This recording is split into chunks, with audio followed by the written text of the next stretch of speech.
Back news చెన్నైలో కుర్చీలాట తారస్థాయికి చేరింది.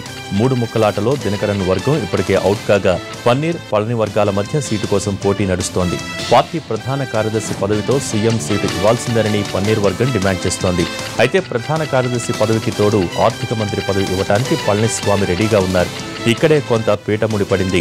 ముఖ్యమంత్రి పదవి కోసం 2 వర్గాలు పట్టుదలగా ఉన్నాయి. కానీ ఆర్కే నగర్ ఐటీ రైట్స్ లో పళనిస్వామి సహా 3 మంత్రులపై ఉన్న ఆరోపణల్ని బూచిగా చూపి సీఎం కుర్చీ లాక్కోవాలని పన్నీర్ వర్గం ప్లాన్ వేసింది.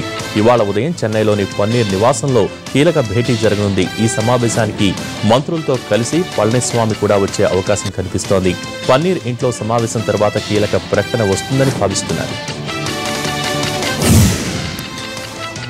పార్టీ సింబల్ కోసం ఈసీకి లంచం ఇవ్వజూపిన కేసులో టీటీవీ దినకరన్కు ఢిల్లీ పోలీసులు సమన్లు జారీ చేశారు. 2 ఆకుల గుర్తు కోసం 50 కోట్లు ఇచ్చేందుకు మధ్యవర్తి ద్వారా దినకరన్ ప్రయత్నించాడు. ఢిల్లీకి చెందిన సుఖేష్కు 1,30,00,000 లంచం ఇచ్చినట్టు దినకరన్ ఆరోపణలు ఎదుర్కొంటున్నారు.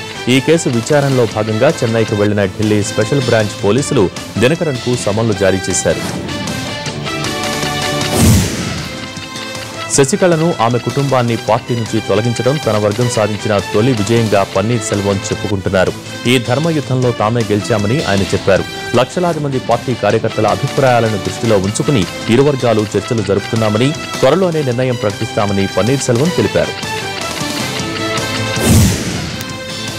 వీవీఐపీ సంస్కృతిని పక్కన పెడుతూ రాష్ట్రపతి, ప్రధానమంత్రి, సుప్రీంకోర్టు ప్రధాన న్యాయమూర్తి, కేంద్ర మంత్రులు, సీఎంలు సహా ఇతరుల వాహనాలపై ఎర్రబుగ్గలను తొలగించాలని కేంద్ర ప్రభుత్వం నిర్ణయించింది. మే 1 నుంచి ఈ నిర్ణయాన్ని అమలు చేయాలని ప్రధాని నరేంద్ర మోడీ నేతృత్వంలో సమావేశమైన కేంద్ర కేబినెట్ నిర్ణయించింది. అంబులెన్సులు, అగ్నిమాపక వాహనాలతో పాటుగా ఇతర అత్యవసర సహాయ వాహనాలకు మాత్రమే ఈ నిషేధం నుంచి మినహాయింపునిచ్చింది.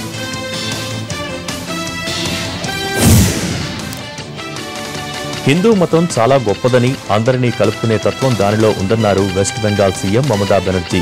ఒడిషా పూరిలోని ప్రఖ్యాత జగన్నాథ దేవాలయాన్ని ఆమె దర్శించుకున్నారు.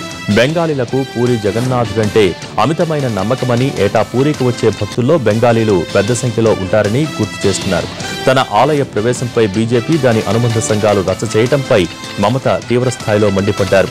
బీజేపీ కార్యకర్తలు ఇష్టం వచ్చింది చేసుకోవచ్చు, నాకు మాత్రం జగన్నాథుడి పట్ల విశ్వాసం ఉందన్నారు. బాబ్రీ మసీదు కూల్చివేత కేసులో అద్వానీ, మురళీ మనోహర్ జోషిలకు ఎదురుదెబ్బ తగిలింది. వీరిని నిర్దోషులుగా తేలుస్తూ అలహాబాద్ కోర్టు ఇచ్చిన తీర్పును పక్కనబెట్టిన సుప్రీం ఇద్దరిపైనా తిరిగి విచారణ చేపట్టాలంది. గతంలో అలహాబాద్ కోర్టు ఇచ్చిన తీర్పుపై సుప్రీంకు వెళ్లిన సీబీఐకు అనుకూలంగా సుప్రీం తీర్పు వెలువడింది. 2 ఏళ్లలో ఈ విచారణ పూర్తి చేయాలని ఇంతకు ముందే సర్వోన్నత న్యాయస్థానం ఆదేశించింది. కోర్టు నిర్ణయంతో ఇన్నాళ్లు స్తబ్దుగా ఉన్న బాబ్రీ మసీదు కూల్చివేత వ్యవహారం దేశవ్యాప్తంగా మళ్లీ చర్చనీయాంశమైంది. తాజా తీర్పుతో అద్వానీ, మురళీ మనోహర్ జోషి, ఉమాభారతి, వినయ్ కటియా తదితర బీజేపీ నేతలపై బాబ్రీ కేసు విచారణ కొనసాగనుంది. ప్రధాని మోడీ నివాసంలో బీజేపీ కోర్ గ్రూప్ సమావేశం జరిగింది. పార్టీ కీలక నేతలు రాజ్నాథ్ సింగ్, అరుణ్ జైట్లీ, సుష్మా స్వరాజ్, వెంకయ్యనాయుడు, జితేందర్ సింగ్ ఈ సమావేశంలో పాల్గొన్నారు. జమ్మూ కాశ్మీర్లోని ప్రస్తుత పరిస్థితిపై సమీక్షించారు. జవాన్లపై స్థానిక యువకులు దాడికి పాల్పడటంపై మంత్రులు తీవ్రంగా పరిగణించారు. ట్రైన్లో వెకిలి వేషాలేసిన ఓ యువకుడిని చిన్నారి చితకబాదింది. మధ్యప్రదేశ్లోని హౌసింగాబాద్లో ఈ ఘటన చోటు చేసుకుంది. లోకల్ ట్రైన్లో ప్రయాణిస్తున్న ఓ యువకుడు తన పక్కనే ఉన్న చిన్నారిపై లైంగిక వేధింపులకు ప్రయత్నించాడు. విషయాన్ని గమనించి ఆ చిన్నారి బంధువులు అతడికి దేహశుద్ధి చేయించారు. ఆ చిన్నారి చేతికి బెల్ట్ ఇచ్చి చితక్కొట్టించారు. ఆ తర్వాత పోలీసులకు అప్పజెప్పారు. బోర్డర్లో ప్రాణాలకు తెగించి విధులు నిర్వర్తిస్తుంటే మాకు పెడుతున్న తిండి ఎలాంటిదో చూడండి అంటూ బీఎస్ఎఫ్ జవాన్ తేజ్ బహదూర్ యాదవ్ ఫేస్బుక్లో పోస్ట్ చేసిన వీడియో పెద్ద దుమారమే రేపింది. దీనిపై ఆర్మీ అధికారులు క్రమశిక్షణా చర్యలు చేపట్టారు. అతన్ని విధుల నుంచి సస్పెండ్ చేశారు. మాడిపోయిన రొట్టెలు, పసుపు నీళ్ల చారు మొహాన పడేస్తారా? ఈ తిండితో మేం ప్రత్యర్థులతో పోరాడాలా అంటూ తేజ్ బహదూర్ ఈ వీడియోను ఫేస్బుక్లో పోస్ట్ చేశాడు. ఈ వీడియో ఒక వైరల్గా మారింది. హిమాచల్ ప్రదేశ్లో ఘోర రోడ్డు ప్రమాదం జరిగింది. సిమ్లాలో ఓ బస్సు నదిలో పడిపోయింది. ఈ దుర్ఘటనలో 44 మంది ప్రయాణికులు చనిపోయారు. పలువురు తీవ్రంగా గాయపడ్డారు. సమాచారం అందుకున్న సహాయక సిబ్బంది హుటాహుటిన క్షతగాత్రుల్ని సమీపంలో ఆసుపత్రికి తరలించారు.